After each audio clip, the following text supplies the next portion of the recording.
we have a problem here because we have been fed a lie that basically democracies do not go to war.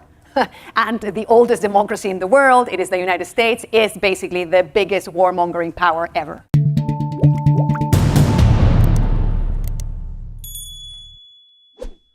Does speak softly and carry a big stick work as a global strategy? It was what I mentioned right at the beginning. And I think what Bill was talking about there is a kind of big stick, which is the financial big stick. But do you think that central idea of how you work in a world like this, as someone who's practiced foreign policy, does it make sense? Well, yes, it can make sense, but in very limited circumstances. So, for example, when Saddam Hussein invaded Kuwait and annexed Kuwait, the United Nations Security Council unanimously condemned that, and there was an international army, but predominantly American. It was essentially the Americans who provided most of the military hardware that went into Kuwait, liberated it from Iraq, and then stopped. They did not invade Iraq itself. Now that worked brilliantly, and that was a big stick, a very, very big stick. Of course, the biggest example, the worst example of the opposite was also the United States, and it was also Iraq. And the disaster there will always be a debate about whether they were right to want to get rid of Saddam Hussein. I don't think many of us had much sympathy for Saddam Hussein. A more brutal dictator would be difficult to find. But the stupidity of what America and Britain, who was a close ally under Tony Blair, did at that time, they'd worked out the military aspects of it, and it's not that difficult for the US Army to defeat the Iraqi army pretty quickly with very few casualties. But then you create a political vacuum. And they had not given sufficient attention as to how that vacuum was going to be filled. Because, for example, if you say we're going to have democracy, well, it so happens that the largest minority in Iraq are the Shias, 40% of the population who had been left out of power by Saddam Hussein. So Iraq today is rather like Northern Ireland was. People vote on a sectarian basis, and it's not really a choice of governments. But one final point about how stupid that invasion turned out to be, the single greatest beneficiary of that Iraq war was Iran. Because why? Because Iran is Shia. Iraq now has a Shia government who look to Iran as their natural allies, and the Iranians couldn't believe their luck. Without firing a single gun, they had become the dominant power in Iraq and still are today. So you're saying it is a good idea to have an instrument like that to be used in certain circumstances, but rarely does it. Well, you've got to think through not just using the stick, but what comes with the stick. Yeah. And even the famous remark itself made, who was it, by Teddy Roosevelt. He didn't say, oh, that's all you need. It's meant, I don't normally quote Frederick the Great, but he once, of Prussia, but he once said memorably, diplomacy without arms is like music without instruments. In other words, you don't have to use these arms, but if your adversary, particularly a dictator, knows that if they don't give up their intent to invade some neighbor, there will be a military response if nothing else works. That concentrates the mind. Let me bring you in on this, because I think I remember you being quite against what was going on in Iraq in the 90s and what have you. The use of the big stick. Does it make sense under any circumstances from your point of view in the international arena? Well, it depends who's using it. And I am very dubious of military interventions, and have been for a large part of my life, whether it was the Soviet Union in Afghanistan, whether it was the former Soviet Union in Hungary, in Czechoslovakia on the one hand, or whether it was the United States in Vietnam in the early years after the Chinese Revolution, the Korean War. I don't think that these interventions work. They usually make the situation worse. And we're seeing this while we're sitting here in 2024, approaching October, and what is going on in Palestine with the Israelis and being backed by the Western powers. Now, is that working?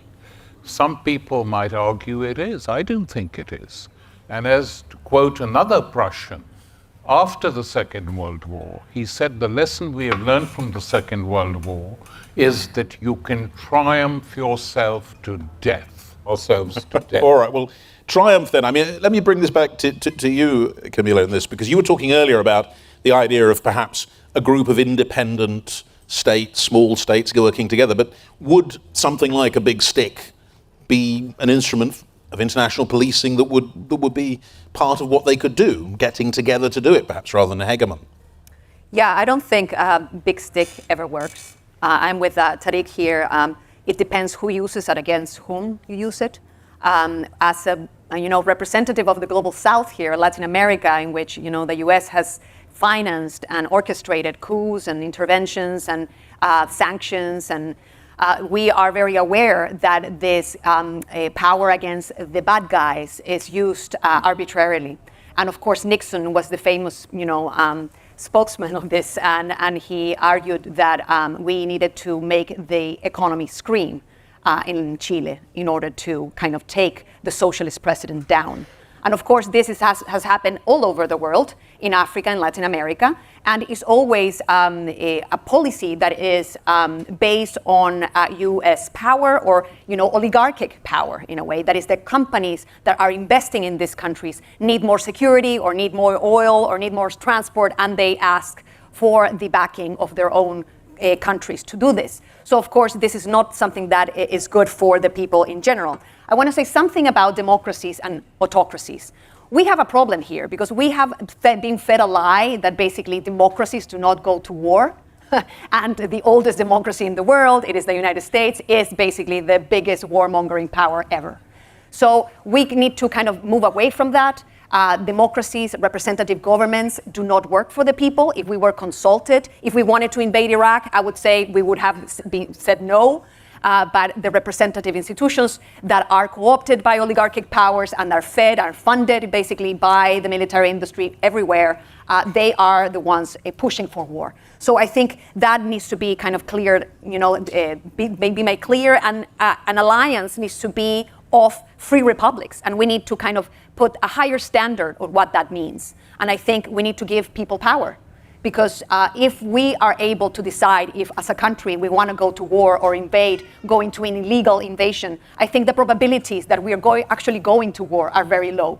Okay, so I think that I would say that is important. And finally, on the soft talk, if we're going to soft talk about rules that nobody respects, then the soft talk, it doesn't matter in a way. We need to really set the stage, and in terms of international law, good rules keep healthy friendships. So we need to actually start putting red lines and really respecting the rules that we have drawn for ourselves.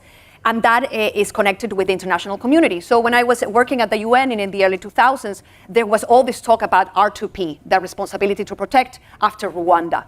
And basically, it has never been used in a way effectively. And today we have an ongoing genocide, and no stick is being, wielded. So therefore, the stick is always used on other, countries to be subordinated in a way, and that is very problematic. And used primarily, as we've said, by one particular hegemon. And Bill, let me bring you on this as your origins in the US, and the US have been being bashed a bit as the hegemon, the one that we have, if you like. What's your response to the talk that yes, maybe there are reasons to use a big stick, but when it's only the US that effectively is using it, and not necessarily too wisely, it's not the system that works? Well, I'm looking at everything in the prism of what's happening between Russia and Ukraine right now, and well, there's another big stick there wielded by a different power. Yeah. So in that particular case, coming back to the original question, we spoke really softly. America and the UK and Germany all wanted Russian money and gas and all sorts of other stuff, and therefore every time when Russia invaded Georgia, what do? Nothing. When Russia took Crimea, we effectively called the conflict Russian-backed separatists, not our business. It's a civil war. We looked for every opportunity not to get involved, to speak as softly as we possibly could, because everyone loved the money that Russia had either the bribes, they physically gave bribes to certain politicians, or the gas for the Germans, or the oligarchs here. And as a result, we didn't do anything. And then Putin kept on saying, well, I can do anything I want, and I have a lot of reasons to do a lot of bad stuff.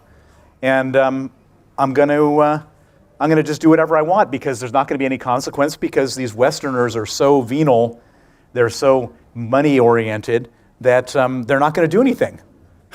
So he then goes into Ukraine in this full-scale invasion. The first time the borders have been altered, I mean, I don't think anyone will disagree that it's evil, it's bad, it's terrible, no matter whether you're from the global north or the global south. It's a terrible, terrible thing that Putin has done. It's right in front of our eyes. And that became as a result of us not doing anything. Now, coming back to your question about the United States, so who's helping Ukraine? Ukraine can't do this, can't fight back on their own. Ukraine has got no resources or very little resources to fight back. And so who stepped up? The United States stepped up, UK stepped up, and the Europeans stepped up in a big way with heavy sanctions, which have been powerful, and with military aid, which has been powerful. And we're now facing a terrible dilemma in November, which is that of the two presidential candidates in the United States, one of them, for reasons that are totally perplexing, Donald Trump, has said that he wants to cut off military aid to Ukraine.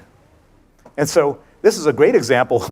Will Europe, who has a huge security interest in this whole thing, double down? What will we do? How does Ukraine survive? What happens next if that were to come to bear? And so that would be a perfect example of US sort of not carrying a big stick. To continue watching this video, click the link in the top left or in the description below. Or visit iai.tv for more debates and talks from the world's leading thinkers on today's biggest ideas.